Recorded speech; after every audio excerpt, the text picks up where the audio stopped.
Roger! Roger!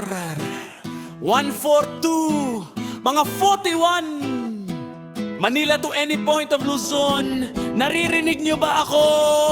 Kilo! Kilo!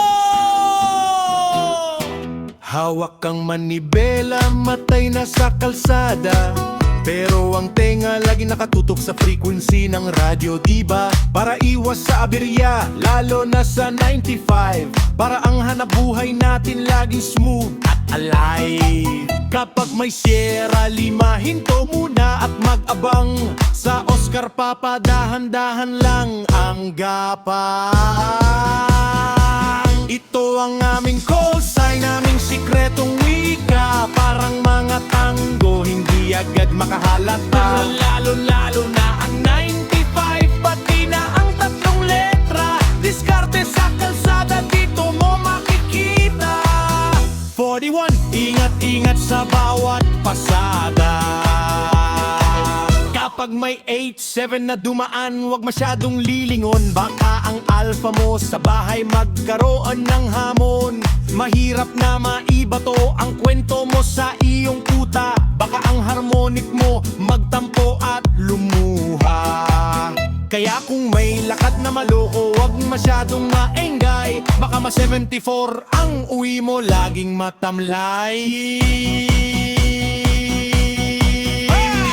Ingat din sa 45, baka may pasakay na espiya. Isang agent at lang 5 letra. Naku, yari ka na!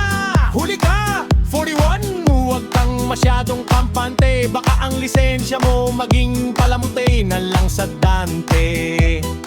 Sumunod sa 4 na letra para iwas sa pala. Para akita sa pamilya buo at walang bawas, diba?